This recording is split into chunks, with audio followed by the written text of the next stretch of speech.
Muy buenas noches, amigos de Reporte Saladín.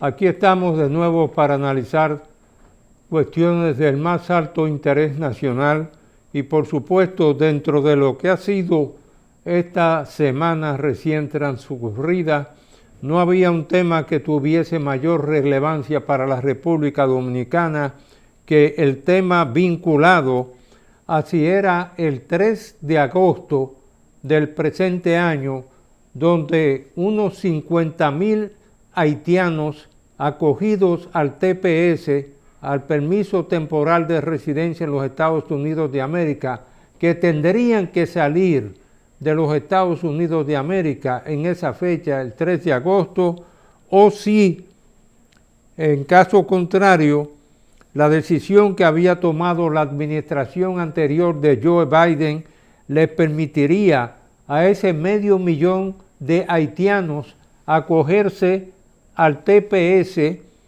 que se vencía el 3 de febrero del año 2026. Conociendo lo que son los tribunales y las confrontaciones que hay entre departamentos, como en este caso el Departamento de Seguridad Nacional de Estados Unidos, dirigido por Kristi Noem, y por otra parte la administración, hay que esperar que definitivamente se aclare si finalmente se va a mantener la fecha de los 50,000 haitianos que serían expulsados del territorio de Estados Unidos de América el 3 de agosto próximo, o si se mantendrá en vigor la protección brindada a 500,000 de haitianos que terminaba el 3 de febrero del año 2026. Independientemente de estos temas, está la cuestión de la Asamblea Extraordinaria de la OEA que se celebró en Antigua y Barbuda, donde los países de la OEA se comprometieron a apoyar la misión de seguridad en Haití y adoptaron una resolución que urgía a que le presten apoyo especialmente a la salida de lo que es la situación que se le ha presentado a la OEA, donde en medio de una transición donde terminó su mandato un secretario general de la OEA y entró el nuevo secretario general de la OEA, donde él asistió por primera vez Albert Randim, representante de Surinam, fue embajador en el Consejo Permanente de la OEA, y ahí cuando yo fui embajador ante la OEA cultivé su amistad personal.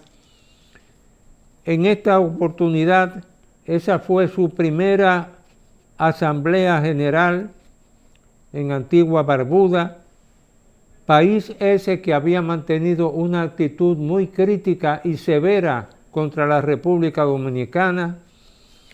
Y por otra parte también, aquí en República Dominicana, el ex coronel Pedro Baños, un especialista en inteligencia español, había señalado que Haití necesita un gobierno fuerte, no una intervención.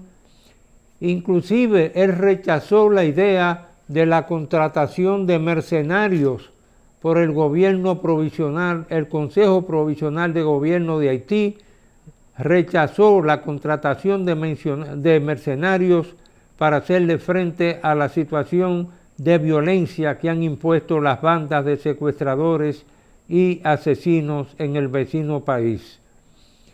Por otra parte también, en esta semana recién transcurrida, el canciller dominicano asistió una vez más a la ONU para enfrentar la crisis de Haití y recabar el apoyo de diferentes países y sobre todo el compromiso económico que significa darle un apoyo a la misión de seguridad de Kenia, ya que el presidente Ruto de Kenia se ha quejado públicamente de que no se ha cumplido con la misión de darle un apoyo económico de parte de la ONU, especialmente, independientemente de las contribuciones que hayan podido hacer los 14 países de CARICOM, donde han aportado también policías y asesores, además de la presencia de unos 400 policías de Kenia. Por eso el presidente Ruto de Kenia se ha quejado de que no se ha cumplido con el compromiso que se hizo y que apenas han fluido un 11% de los recursos que estaban asignados a financiar esa misión. Por otra parte, también cabe destacar que el comercio que predomina en la frontera de la República Dominicana también se ha hecho consciente de que a través del comercio electrónico y de los medios de comunicación puede desarrollar nuevas oportunidades de comercio con el vecino país, es decir, a través, como lo hacen también Amazon y otras grandes empresas que venden prácticamente a través de los teléfonos celulares. En esta semana recién transcurrida se destacó una noticia también, el reconocimiento que se le hizo a los cocolos que emigraron desde 1875 a la República Dominicana y aportaron sus tradiciones folclóricas y religiosas, siendo inclusive Khalil H. uno de los promotores y protectores de esas tradiciones cocolas en San Pedro de Macorís, donde ellos celebraban sus tradiciones, sus bailes y sus ritos religiosos.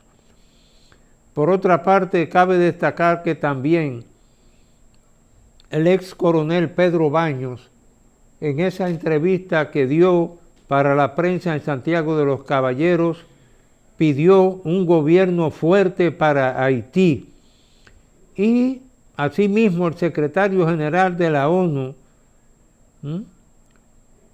pidió que el Consejo de la ONU aborde de nuevo la crisis de Haití y que se comprometan los recursos correspondientes para asistir a la misión de seguridad que fue iniciada con los aportes que ha hecho Kenia a través de unos 400 policías de ese país. Inclusive, este país ha advertido sobre esa misión en Haití de que están obligados a revisar su compromiso. Eso ha dicho el presidente de Kenia. Y el presidente Ruto reclama que no ha recibido el apoyo prometido y que solo se han entregado un 11.3% del presupuesto presentado, y que el apoyo recibido por Haití ha sido pobre, y esto se destacó también en las reuniones que tuvo el presidente Abinader con el expresidente Danilo Medina. Por otra parte también, ya a nivel internacional y en medio de la guerra arancelaria que se ha decretado en esta coyuntura, el presidente Trump anunció un acuerdo comercial con China que fue firmado y otro con la India. Por otra parte, el canciller dominicano pidió en la OEA apoyar la misión híbrida en Haití. ¿Qué se entiende por misión híbrida en Haití? Una combinación del apoyo de Naciones Unidas conjuntamente con la OEA para darles un apoyo a la fuerza multinacional en Haití y que se pueda convertir esta en una misión híbrida. Guterres, el secretario general de la ONU, plantea que se instale una fuerza multinacional en Haití y sobre todo una oficina integral para desde ahí manejar todos los asuntos de esta misión híbrida en el vecino país. Inclusive, mucho se ha hablado y comentado, tanto aquí en la República Dominicana como en los medios internacionales, de la carta que le fuera dirigida a la ONU, firmada por el presidente Abinader y por los 3 expresidentes de la República Dominicana. Eso en el contexto de que había circulado previamente una noticia de que Estados Unidos amenazaba con abandonar la OEA y sobre todo las quejas que había presentado el nuevo secretario general de dicha organización, Albert Randin, cuando destacó que aún con el aumento que se había hecho del presupuesto anual de la OEA, de unos 80 a unos 93 millones de dólares, prácticamente Estados Unidos sigue siendo el mayor contribuyente a la Organización de Estados Americanos, OEA. Y independientemente de que, de acuerdo con unos informes que han circulado, se han reducido los ataques de las bandas en Haití, y es una de las razones que han invocado en Estados Unidos de América algunos sectores para señalar que la situación de violencia ha mejorado en Haití y que por lo tanto no hay que deportar al 500.000 de haitianos hacia Haití. Y la buena noticia dentro de este contexto es que el turismo le aportará en el presente año a la República Dominicana unos 21.000 millones de dólares al Producto Interno Bruto en este año 2025. Dentro de ese contexto, tuvimos aquí a un invitado donde se anunció el libro de el coronel retirado Pedro Baños, Geohispanidad, donde él explica toda la historia de lo que ha sido eventualmente la leyenda negra que le cayó a España después de haber gobernado casi medio mundo y de haber descubierto América en 1492. Por otra parte, se anunció también la próxima visita del presidente Abinader con el doctor Leonel Fernández Reina, y el secretario general de la ONU ha destacado que nunca había sufrido la Carta de la ONU tantos ataques y críticas.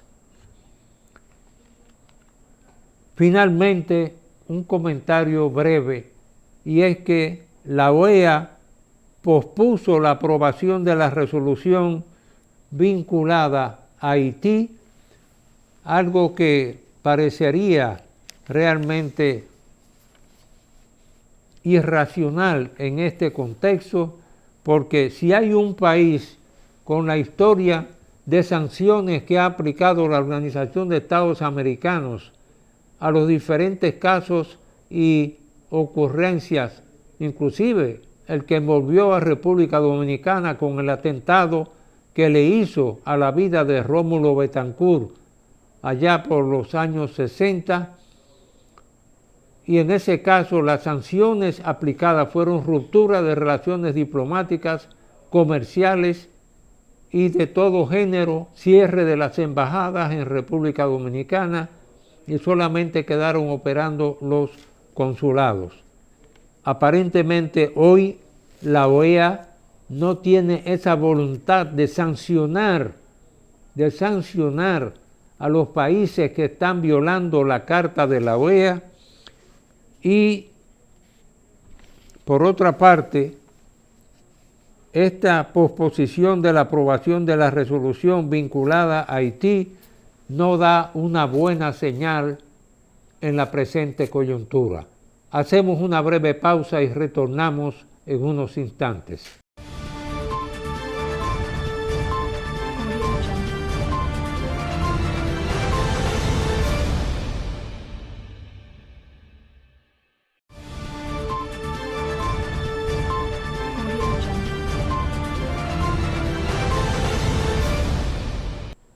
Muy buenas noches, amigos de Reporte Saladín.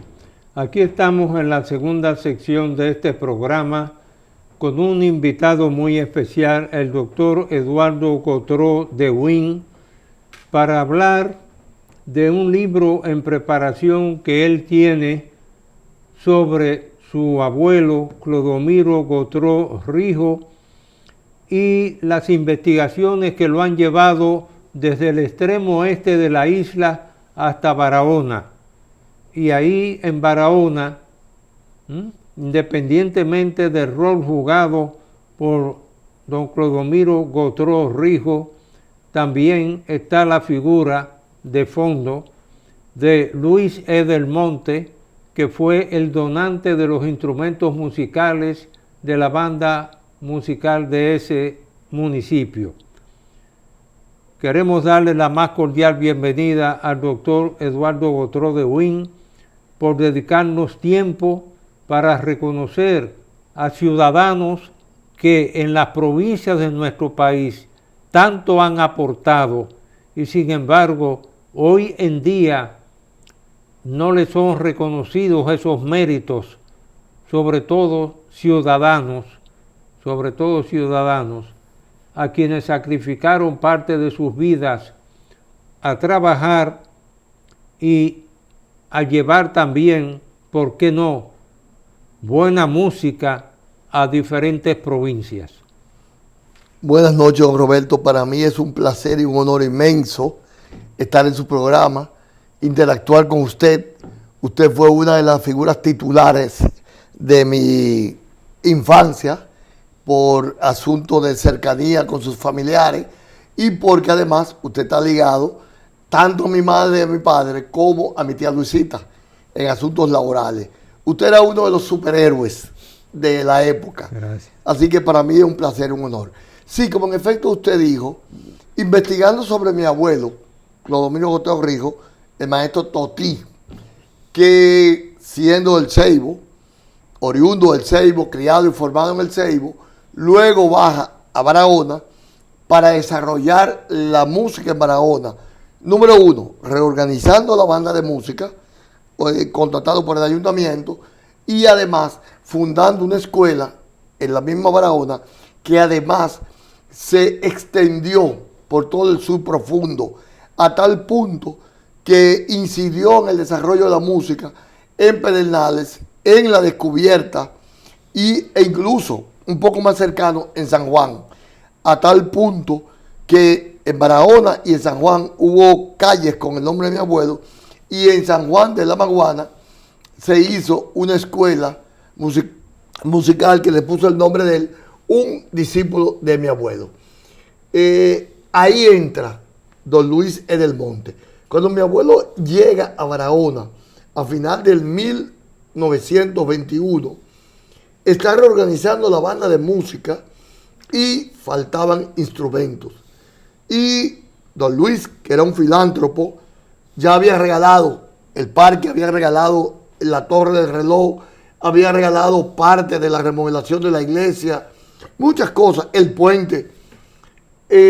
Don Luis le dijo a mi abuelo: maestro, ¿qué usted necesita?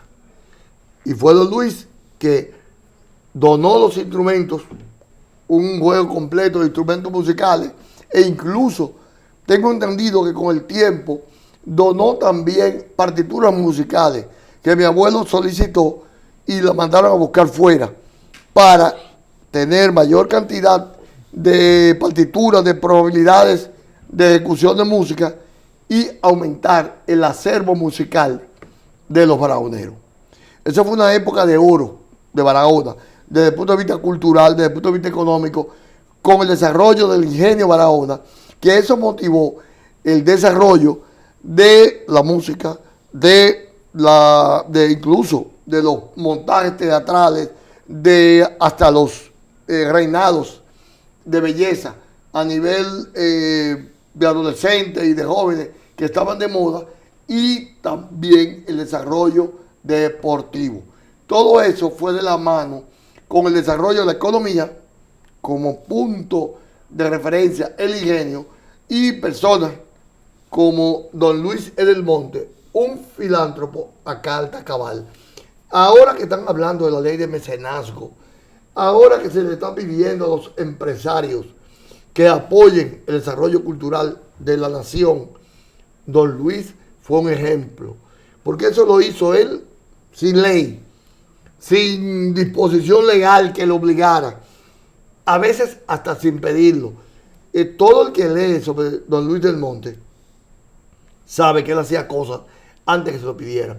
Hay una anécdota, porque yo he leído mucho sobre don Luis, que pasó un día cerca de la iglesia, un árbol se había caído la noche anterior y había derrumbado una de las paredes de la iglesia.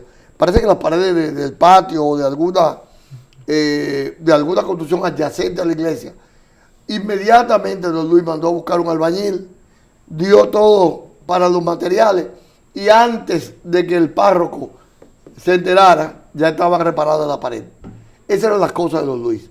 Y en ese sentido, los barahoneros, a través de diferentes generaciones, han sabido agradecerle y recordarlo, a tal punto que el parque lleva su nombre.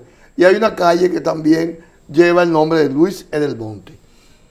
Ahora hay que renovar el conocimiento de estas generaciones que no tienen el mismo conocimiento, no tienen la misma cultura, y muchas veces, como han reportado mucho de lo que han escrito en blogs, en periódicos y en libros de Barahona, no rinden el mismo homenaje, el mismo respeto a personas como don Luis E. del Monte, un barahonero prestado a Barahona, porque él nació aquí en Santo Domingo y llegó a Barahona a los 21 años, pero vivió más tiempo en Barahona de toda su vida y murió allá en Barahona, y prácticamente dejó el alma en Barahona.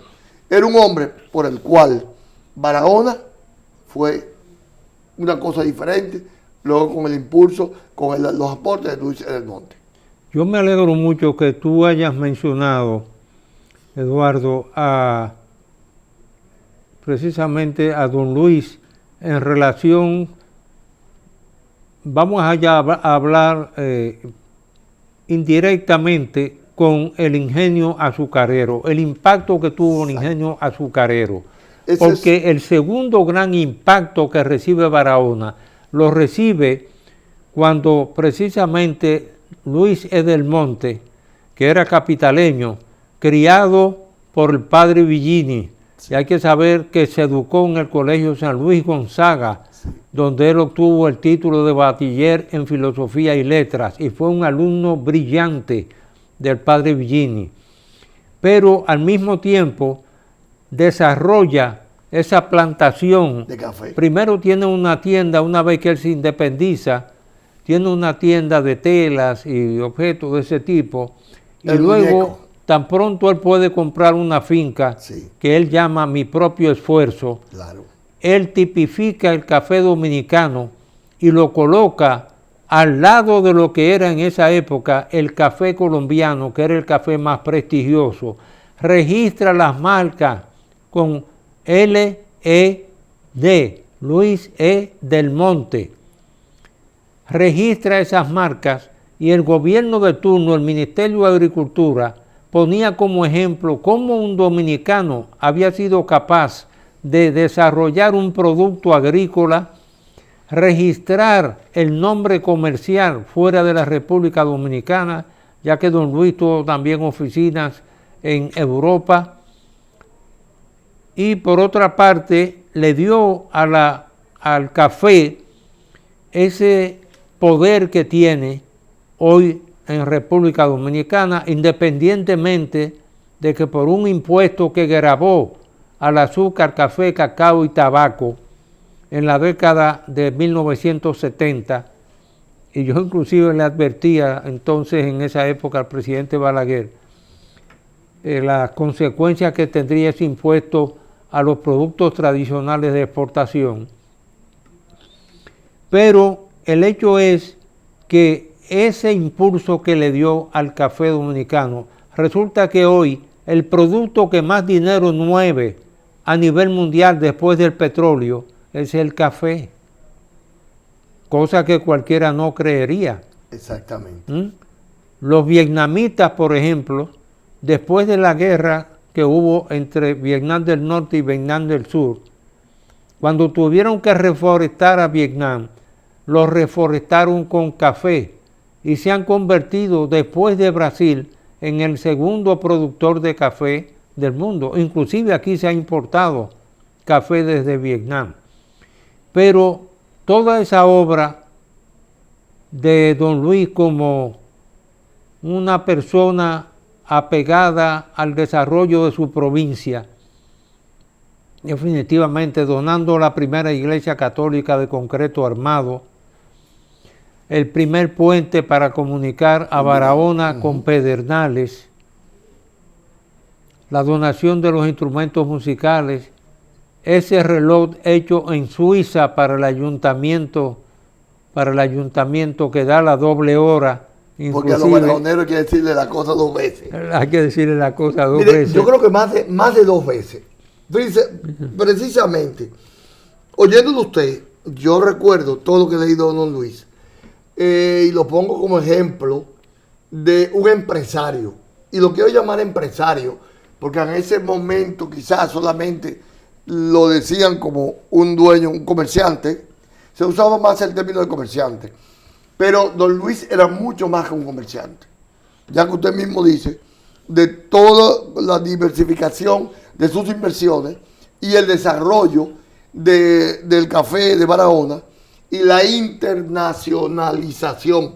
Don Luis incluso llegó a ser inversionista del Banco de Reserva, a tal punto que llegó a estar en la junta directiva. Entonces, don Luis tuvo una visión extraordinaria.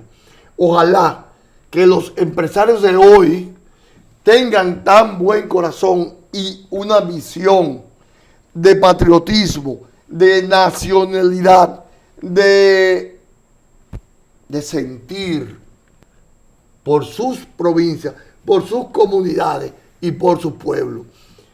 Los pueblos no se desarrollan si no es con el concurso de todos. Y ahora que pretendemos que todo lo hagan los gobiernos, y que los gobiernos a veces lo hacen tan mal, vuelvo y lo repito, tan mal, que a veces empiezan a hacerlo bien y luego, por intereses de diferentes índoles, lo revierten. ¿Qué pasa con las iniciativas privadas como la que don Luis tomaba? Don Luis llega a Barahona con 21 años, nace en 1870 y llega a Barahona con 21 años, en el 91. Pero más atrás llega mi abuelo, tampoco era barajonero, era ceibano. Y mi abuelo da la vida por el desarrollo musical de Barahona y del sur profundo, y también muere en Barahona, a tal punto que crea una dinastía musical, porque de la banda de música de Barahona fue director mi abuelo, su primer hijo, mi tío Julio, su otro hijo, Teodelio, dos nietos. Luego, es una de las únicas bandas de música que ha sido dirigida por 5 individuos de la misma familia. Entonces, eso mismo, desde el punto de vista comercial, desde el punto de vista cultural, también hizo don Luis. Y que aprovecharon esa ola, ese desarrollo que estaba motivado como punto central el ingenio azucarero. El azúcar fue el motor que movió tanto el este como el sur. En el este tenemos el gran ejemplo del desarrollo de la romana. Precisamente mi abuelo venía de El Ceibo, bajó a la romana a estudiar música cuando por la danza de los millones de principios del siglo XX, 1905, 1910, hasta 1930, la famosa danza de los millones, por la subida del precio del azúcar, por el aumento del desarrollo y del cultivo del azúcar. Entonces, La Romana, que era un municipio del Ceibo, llega a desarrollarse más que el mismo Ceibo, destronando al Ceibo como centro cultural.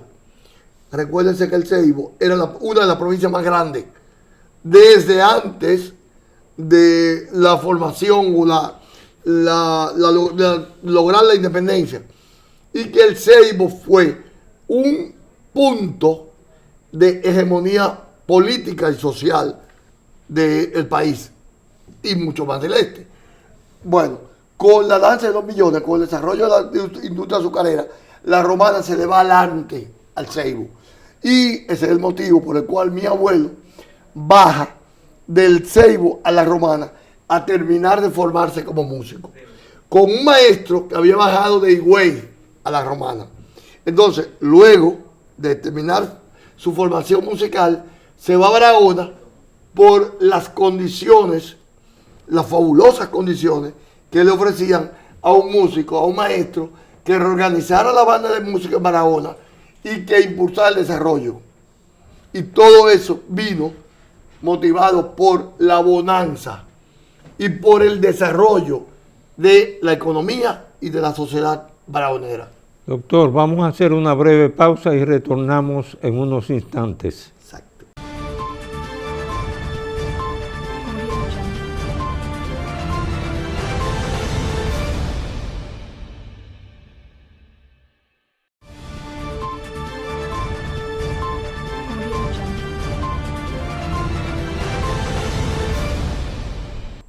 Bien, amigos, continuamos con el reporte Saladín y vamos a hablar, volviendo un poco a lo que es el impacto que tuvo ese ingenio azucarero, como lo tuvo también en la zona este del país, y es que el momento más feliz dentro de lo que fue la producción de café que organizó don Luis E. del Monte, estuvo el momento en que él se asocia a don Pablo Cavallo, que era un italiano que había residido en Puerto Rico y un experto en cultivo y preparación de café. Ese fue un momento muy importante porque le dio primero la proyección a Barahona, que tiene un puerto marítimo, Recuérdese que en La Romana, inicialmente, la caña de azúcar que se producía era embarcada en barcazas de ahí para ser procesada en Guánico, en Puerto Rico. Sí, señor. Y luego se instalaron ya como el Central Romana Corporation en La Romana. Fue una ciudad diseñada en planos completamente. De ahí la importancia de los puertos marítimos gracias a los productos agrícolas que se exportaban. Y en este caso, pues definitivamente el hecho de que don Luis del Monte fuera miembro del Consejo de Directores del Banco de Reservas, de que durante la intervención inclusive de 1916 a 1924, uno de los nombres que se barajó para ser presidente de la República fue el de don Luis E. del Monte. Finalmente se decidieron por Juan Bautista Vicini Burgos. Pero definitivamente se hizo sentir, y por otra parte ocurrió esa tragedia en la que el hijo de don Luis E. del Monte, criado en su propia casa, padre de mi esposa Berta Nin de Saladín, el doctor Jorge Alejandro Nin, lamentablemente fue una de las víctimas de la dictadura, asesinado y lanzado ahí en el Número, tristemente, pero toda esa labor,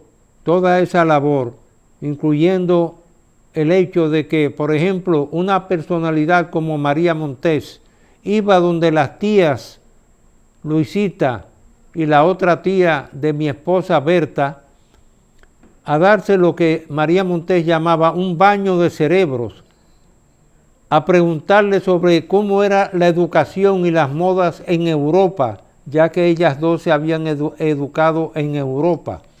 Y al mismo tiempo, eso tuvo un efecto también en Barahona, porque cuando ella finalmente se divorcia de ese banquero extranjero, se va a New York y termina en Hollywood y se convierte en la reina del tricolor, claro. del tricolor.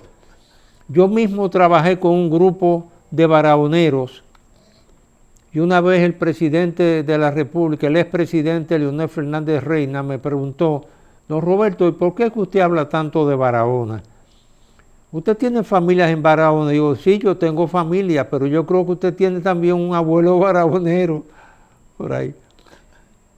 Y uno siente el vínculo, no solo ya por la parte familiar, porque mi familia es originaria de San Cristóbal, propiamente, la familia Saladín. Y es que definitivamente personalidades como don Clodomiro Gotro Rijo, que le aportaron precisamente a la educación. Fíjese, hay un episodio que yo no le he contado, doctor, y se lo voy a contar ahora.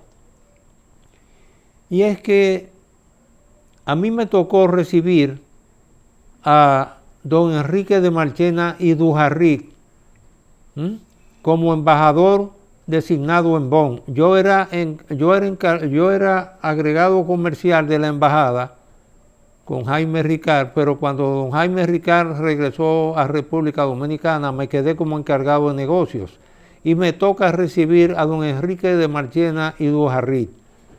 Él va a la ciudad de Hamburgo, que es una ciudad-estado, porque la importancia que tiene ese puerto marítimo en Alemania, en Hamburgo, y estando en una recepción después de dar una conferencia en el Club Iberoamericano, ve un señor mayor, un poco ya calvo, pero con un porte muy marcial. Y ese señor se acerca a él y le dice a don Enrique: a mí me dicen que usted es el embajador de República Dominicana. Sí, yo soy el embajador de República Dominicana. Dice, mire, antes de la Segunda Guerra Mundial, yo era músico y luego me convertí en oficial de un submarino que patrullaba las aguas de la República Dominicana.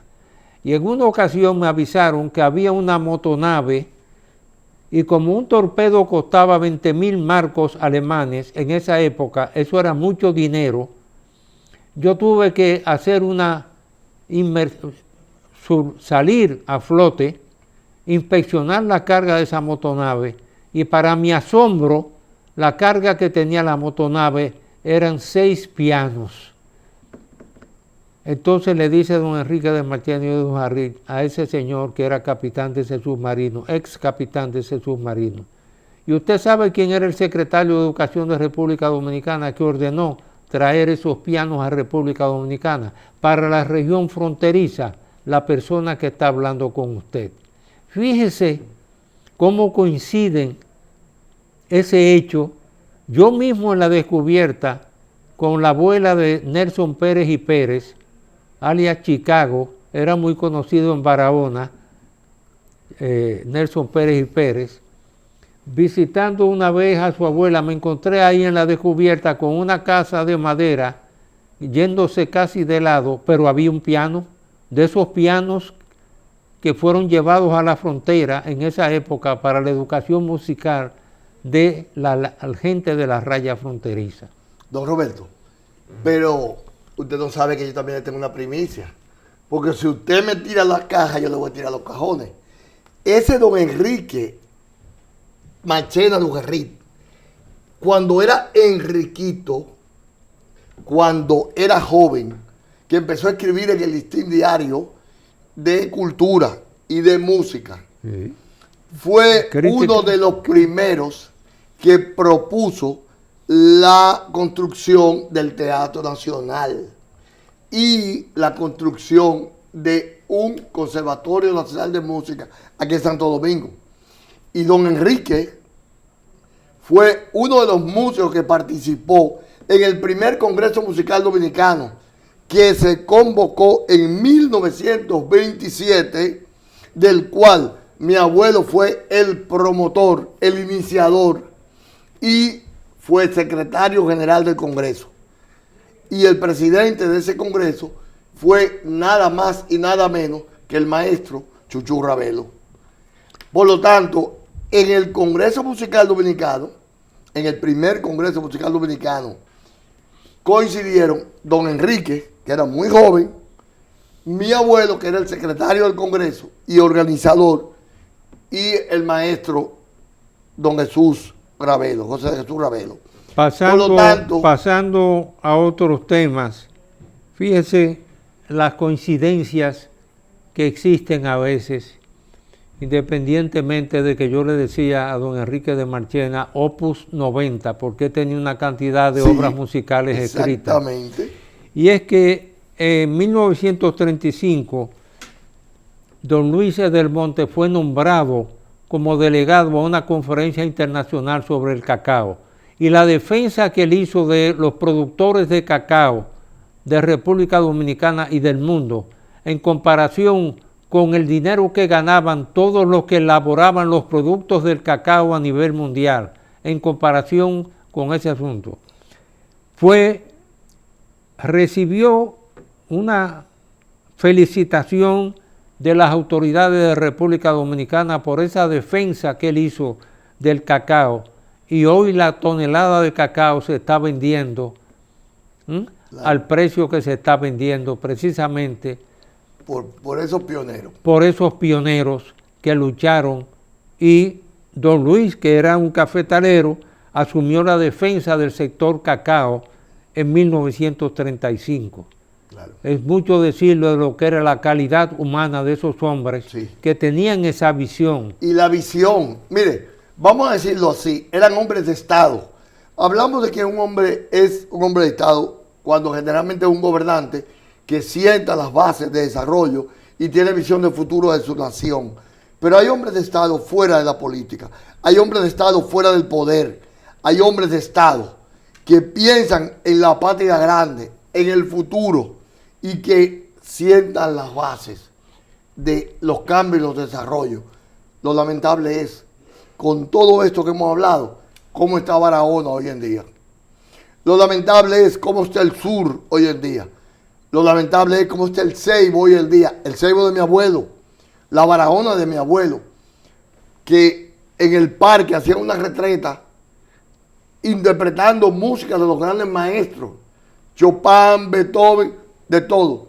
Y hoy adolecemos de todo. Doctor, con Elena Nunciatini, que se creó una fundación precisamente para el desarrollo de las 5 provincias fronterizas y Barahona, echamos una batalla, y yo, cuando fui administrador general del Banco de Reservas, ayudaba a Monseñor Fabio Mamerto Rivas, sí, con una secretaria para mantener los asuntos de la provincia de Barahona activos, y hice un estudio de lo que costaría precisamente crear 1.100 habitaciones para turismo receptivo, ya que el doctor Balaguer había creado mediante decreto el 4º polo turístico, que sería Barahona. Sí.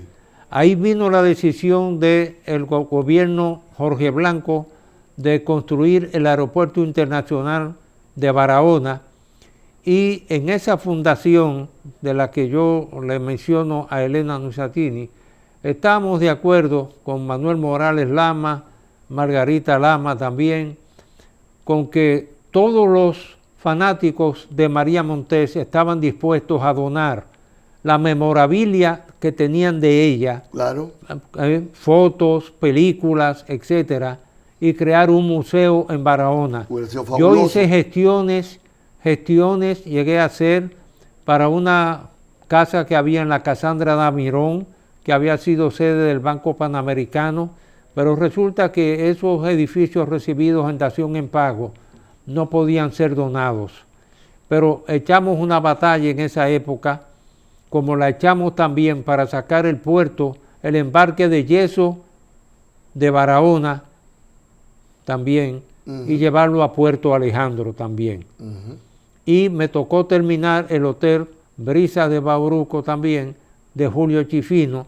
Me tocó darle terminación, luego cayó en manos de un grupo español que lamentablemente no le dio una buena administración a ese hotel. Y es una provincia que tiene un potencial extraordinario, incluyendo que en ese estudio se recomendaba que parte de los cruceros entrasen al puerto de Barahona para llevar a los turistas a ver un ingenio azucarero en producción, porque mucha gente en el mundo nunca ha visto un ingenio azucarero en producción. Tampoco ha habido unas minas de sal y yeso o de sal gema en producción tampoco, como las que tiene Barahona. Exacto. Y es una provincia rica realmente. Y es un atractivo, es un plus para el turismo.